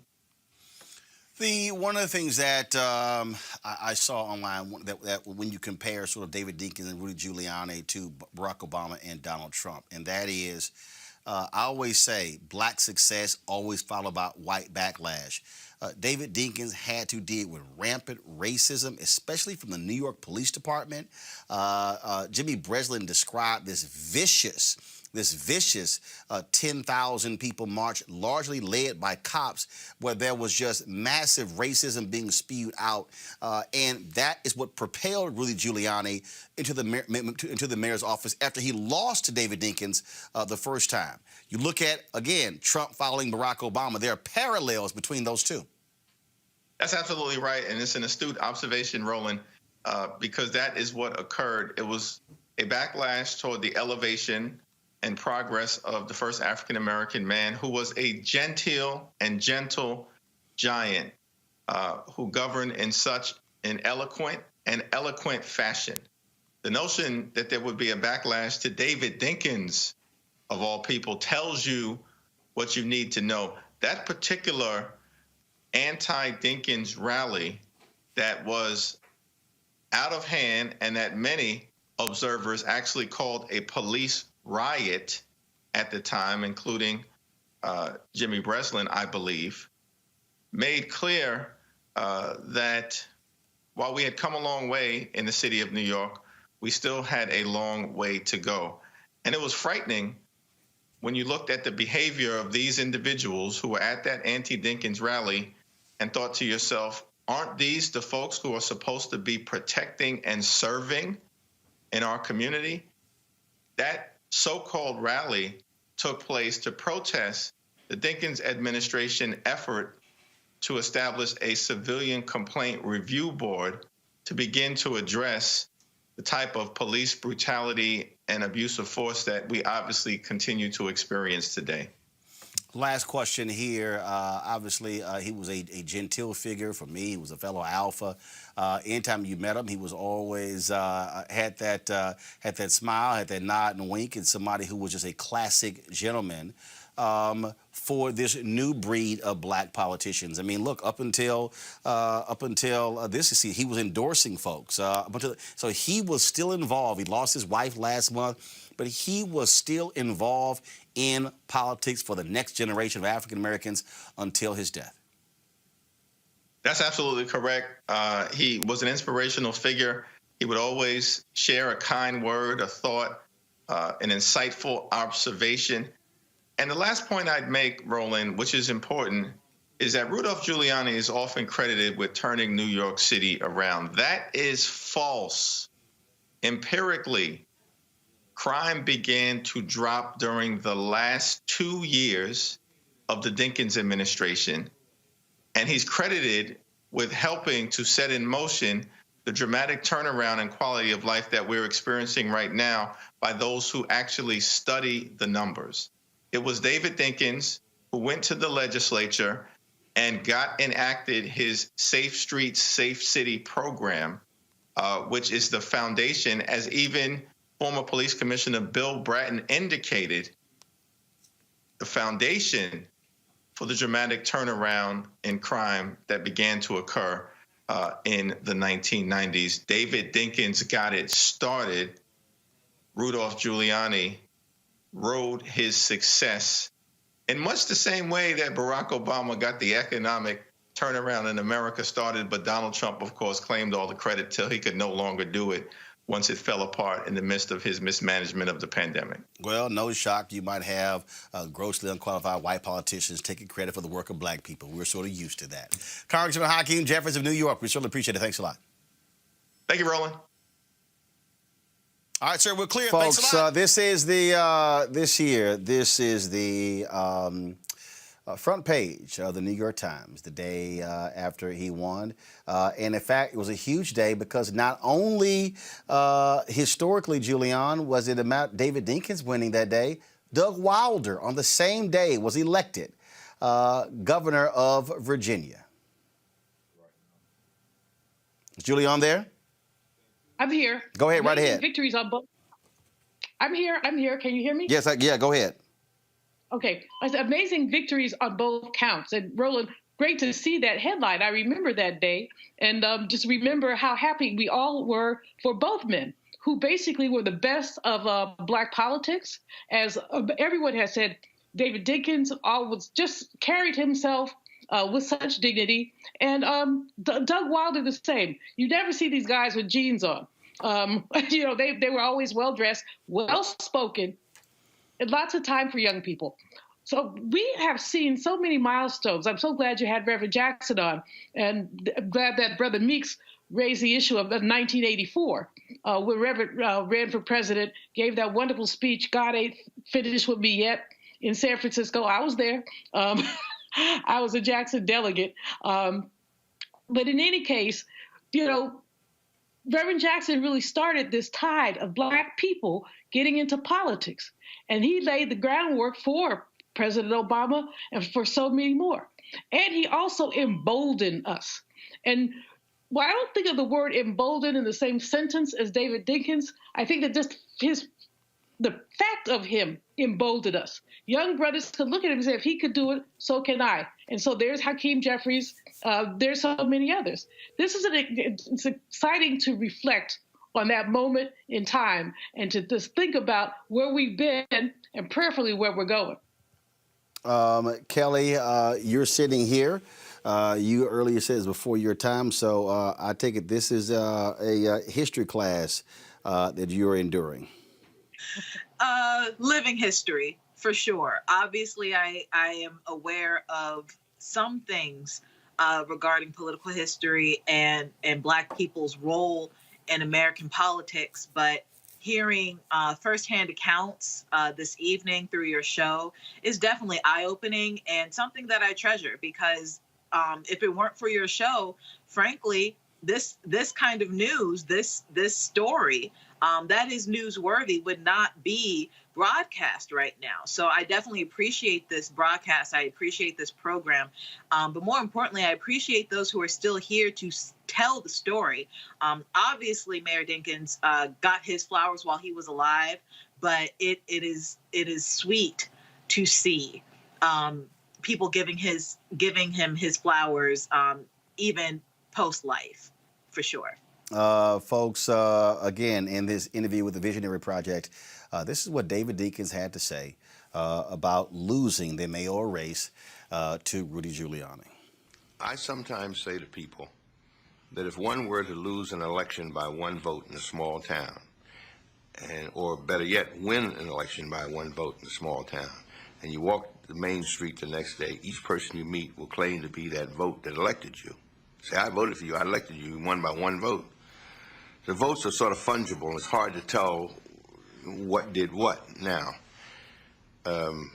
there was an item on the ballot to permit Staten Island to secede from the rest of the city. That achieved ballot status because Mel Miller, who was then the Speaker of the Assembly, and the Assembly was controlled by Democrats, permitted it to pass. The Senate, of course, passed it because they were favorable to Staten Island's wishes. Mario Cuomo, the governor, signed it. which permitted it to then be on the ballot. And I came out of Staten Island 40,000 votes behind Rudolph Giuliani. The margin of defeat was in the neighborhood of 50 to 60,000, which means half of that number would have changed the outcome, so that I could assign the total reason for loss to Staten Island and to the fact this was on the ballot. So clearly, Crown Heights didn't help my cause, but it is not the sole reason by any means. And if we look at the earlier election of 1989, when it was thought that I would not survive the primary, and instead of getting under 40%, I got over 50% against 3 strong candidates. And yet, in the general election against Rudolph Giuliani, at a time when I have not yet been mayor, I haven't had a chance to screw up anything. So how come I didn't do better in a city with a 4 or 5 to 1 Democratic enrollment over Republicans? And so they used to ask me, and I'd say, why do you ask? Now when they ask me, I say racism. Pure and simple. So, and incidentally, the margin each time, my win and my loss, the margin was about the same. 1.9 million votes cast at a difference of 50 to 60,000. Pure, but not always so simple, is it? True. David Dinkins, folks. David Dinkins passed away last night at the age of 93, the first and only Black mayor of the city of New York. He was a significant figure in the history of American politics, a significant figure in the history of Black politics in this country. And it would behoove all of you who are watching, those of you who are watching us on Facebook, those of you who are watching us on YouTube and Periscope, to really go back and look at the history that the folks played, the role that a Percy Sutton played, the role that a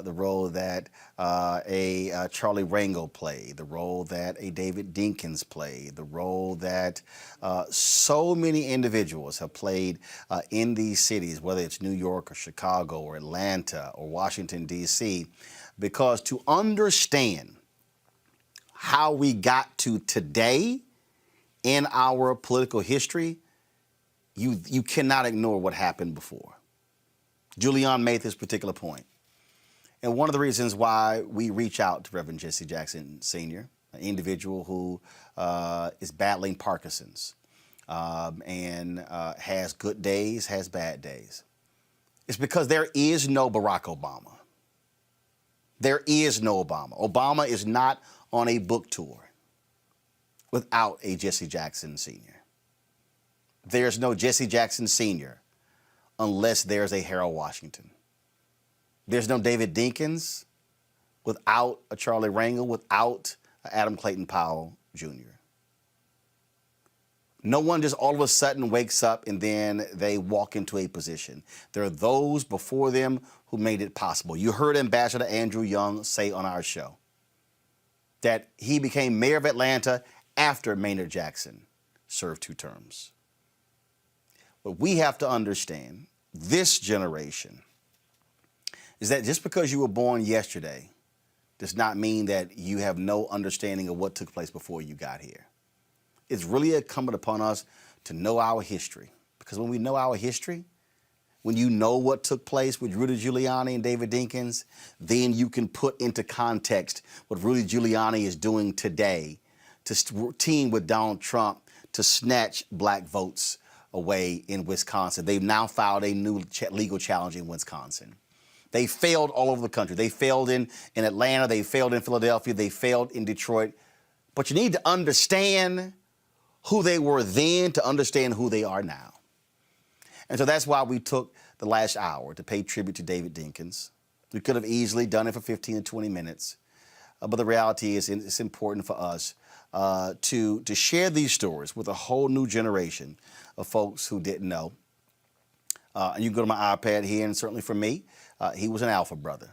He was a life member. So am I. It was always great to see him. It was always great to talk to him. And he now transitions to the Omega chapter. And we thank him for his life, for his service. As I said, his wife Joyce, of 53 years, she passed away. She passed away last month. just a month ago, and now he is no longer with us as well. We'll be back on Roland Martin Unfiltered.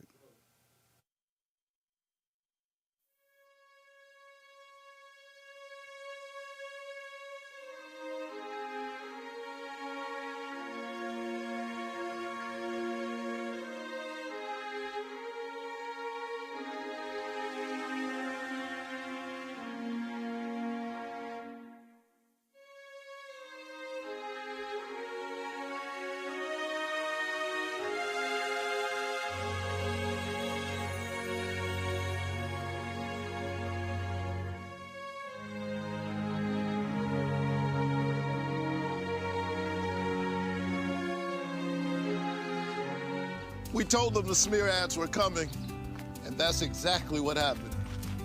You would think that Kelly Loeffler might have something good to say about herself if she really wants to represent Georgia.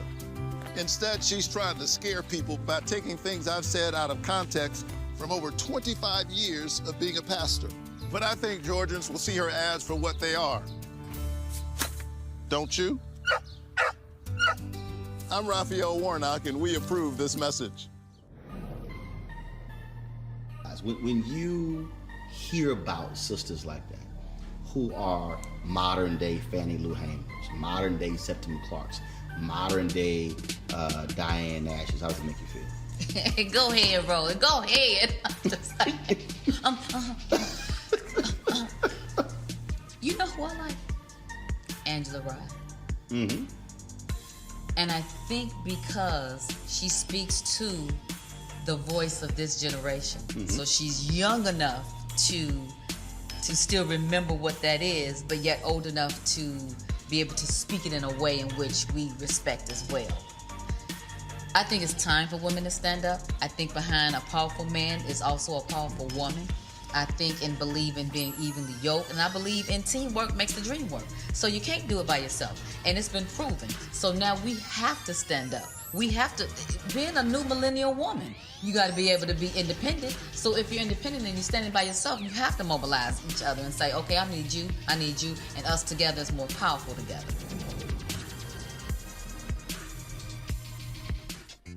You are watching Roland Martin, and I'm on his show today.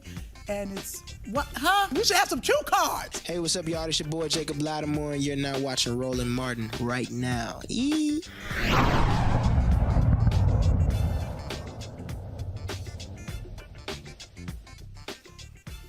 Prior to COVID, there are 2.6 million black-owned businesses in America. 2.5 million only have one employee, doing average revenue of $54,000. We often tell you these things because it's important for us to understand black economics. Well, my next guest is on a mission to help black businesses grow. His current focus is on economic development in the state of Illinois. His projects include the Fair Access to Credit Initiative, a minority business readiness program with rapid ratings, and a youth entrepreneurship challenge. Economist Dr. Malcolm Adams joins us right now. Doc, how you doing? Great. How are you? Great. First of all, when you talk about where you see black businesses in Illinois, always had a great history, of course, coming out of Chicago. Where does it look today in 2020? Chicago, I mean, like, as of today, right now, when you look at, the post-COVID era that we're in, it's pretty grim. However, at the same time, COVID, when people got laid off or they lost their jobs, or people who work for other people in their business didn't make it, they started other businesses. I mean, I saw the other day where there was a 7-year-old girl who started a business just reading to people on YouTube. So there's the wealth gap has, like how they say when there's chaos, there's opportunity. There's been a lot of opportunity spurned, and one of the opportunities as far as economic development has been actually people purchasing properties. So when we talk about, obviously you're speaking of real estate there, and so are we seeing actual growth? Again, we know historically, we can talk about hair care products. We can talk about Reggio's Pizza. We can talk about Johnson Publishing Company. We can go on and on and on. Of course, now when you talk about Loop Capital with Jim Reynolds, we can talk about Era Capital Management, John Rogers as well. But are we seeing really the next wave of black businesses in Chicago and Illinois with capacity? Or are we basically recreating the wheel again, which is part of the problem for African Americans, that we don't see the multiple generation of big business growth? It sort of starts and stops. Really, we wouldn't really have to recreate the wheel. What has actually been happening with, you have the Black Chamber of Commerce, what's actually been taking place is there rose the opportunity to actually strengthen black businesses by giving rise to what was necessary, during the Jim Crow era, right after slavery ended. Like, entrepreneurship has happened out of necessity is what's happening. And when you look at even businesses being started or being strengthened, in order to strengthen, like, no business can scale without people. So you have to have job creation. So again, right. But you have a business, you're creating the job creation. But what I'm saying is, what are we seeing there and the program that you're doing? Are we seeing the development? Are we seeing the growth? Are we seeing them build? And who's actually doing it? What are we seeing? We're seeing in different areas, it's particularly real estate where it's taking place, because without having the real estate, there's nowhere to place the business unless it's web-based. You have to have a place for people to show up and work. Yeah, those are brick and mortars there. So, so what is your research showing? And beyond real estate, where's the growth that's happening there in Illinois for black businesses?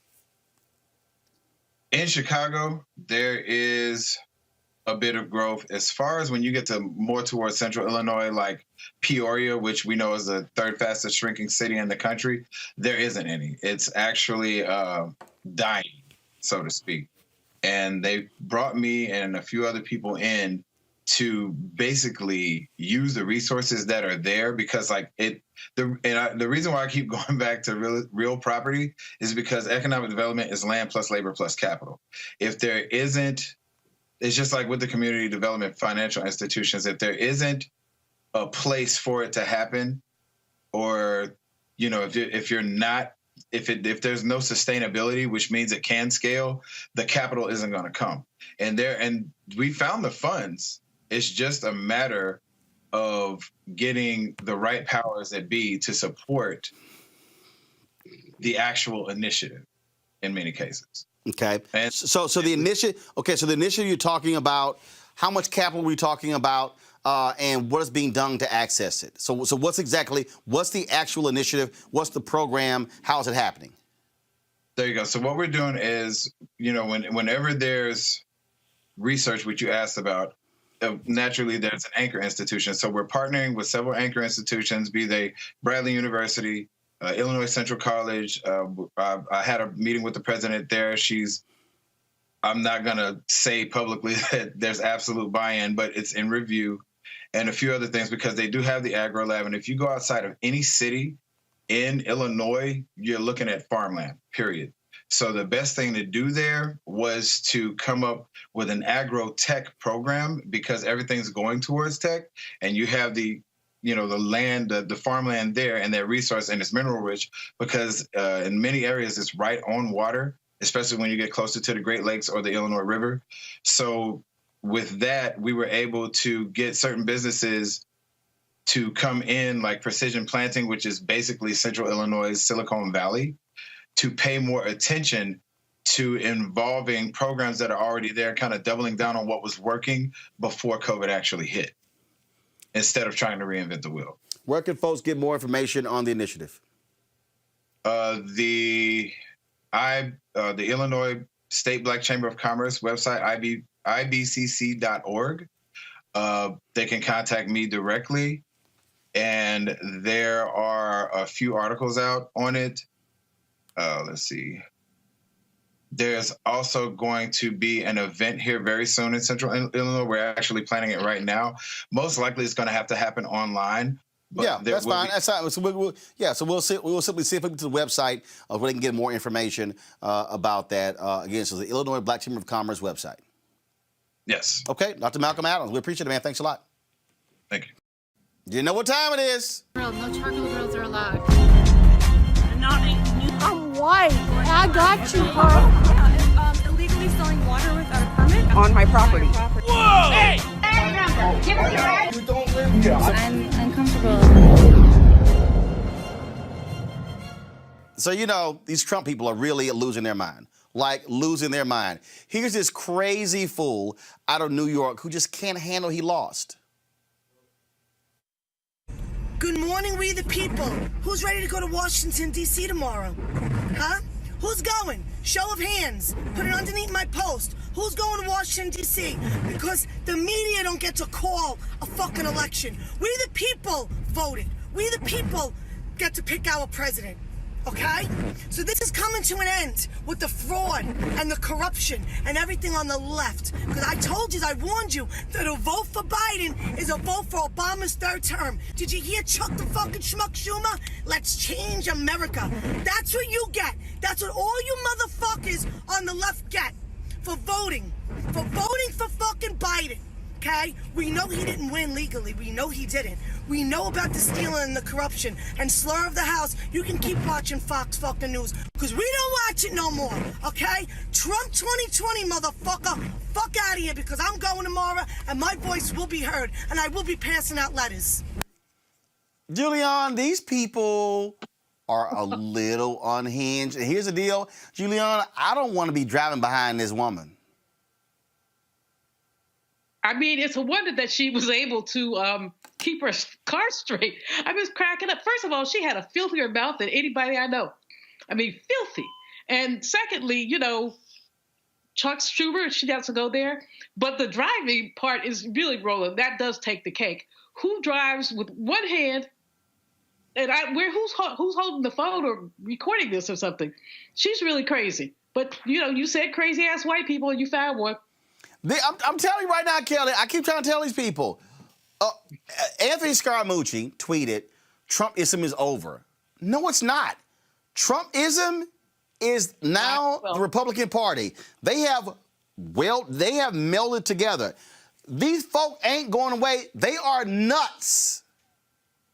I would venture to say that Trumpism is actually just beginning because what happens when you have a demagogue or some type of cult leader, their influence isn't necessarily in the moment that they impart their doctrine and their antics. It's really after the fact and when they are basically entered into some form of martyrdom, so to speak. They don't necessarily have to die in order for that to happen. They just have to be out of the immediate spotlight, right? So what's happening right now is the beginning of Trumpism and Trump doctrine, if you will. Has the Republican Party fallen into that? I would venture to say so. If anything, they will be the vehicle to keep perpetuating said Trump doctrine and Trumpisms and the like. So if anything, this lady is actually kind of falling in lockstep with the plan, whether it's proverbial or otherwise, to keep that message going and to keep Trump alive and relevant and viable in the minds of so many other obviously ignorant people. But what I'm saying, Julian, we have to understand, this is not about Trumpism. Trumpism is the Republican Party. We need to understand these people are not going to go away. They're going to be driving Republican Party politics. So all of these Democrats, Joe Biden always talk about back to normal or, hey, once Trump goes away, Republicans are going to return the way they used to. No, they're not. This is going, if you thought Sarah Palin began the craziness and then Trump then comes in, crazy is about to follow. Folks simply better brace for it. You know, Kelly is right about Trump not going away. What we have to look at, he keeps saying he's going to run in 2024. First of all, he better pray that he's still alive in 2024. But in any case, he says he's going to run. So he's raising money, however, to theoretically challenge Wisconsin. I mean, he's been doing all these challenges. Now, if you look at the fine print of the stuff that he's sending out, these emails, the money is going to him. I mean, it's going to his next campaign. It's not going to count, to go to challenge ballots. So he is basically ginning up his base. And so you saw that crazy lady. There are millions of her. I mean, the challenge is, how did we get 70-some million people who voted for that crazy man? Now, I would say maybe 20 million of them, or maybe a couple fewer. Maybe they truly believe in republicanism as opposed to Trumpism, and they're ride or die Republicans. But most of them are unhinged, and we just saw that. Trust me, you're going to see a lot more of that. Kelly, Julian, and Michael had to go. I certainly appreciate y'all joining us today on Roland Martin Unfiltered. All right, folks, if y'all want to support what we do, please do so by joining our Bring the Funk fan club. Every dollar you give goes to support this show, the work that we do, the gear that we buy, the staff that we hire, and really trying to do this here. Look, these other networks, a few of these networks, they've done David Dinkins tributes, 5-10 minutes. But look, we want to be able to honor our own. That's why we have this show doing that 1 hour tribute. That's why this matters. You can support us by going to Cash App, $RM Unfiltered, PayPal.me/R Martin Unfiltered, Venmo.com/RM Unfiltered. You can send a money order to New Vision Media, NU Vision Media, Inc., 1625 K Street Northwest, Suite 400, Washington, D.C., 2006. You can also support us via Zelle by sending an email, roland@rolandsmartin.com. If you want to do the memberships for us right here on YouTube and Facebook, you can do the same thing as well. All right, folks, I shall see you guys tomorrow. Have an absolutely great evening.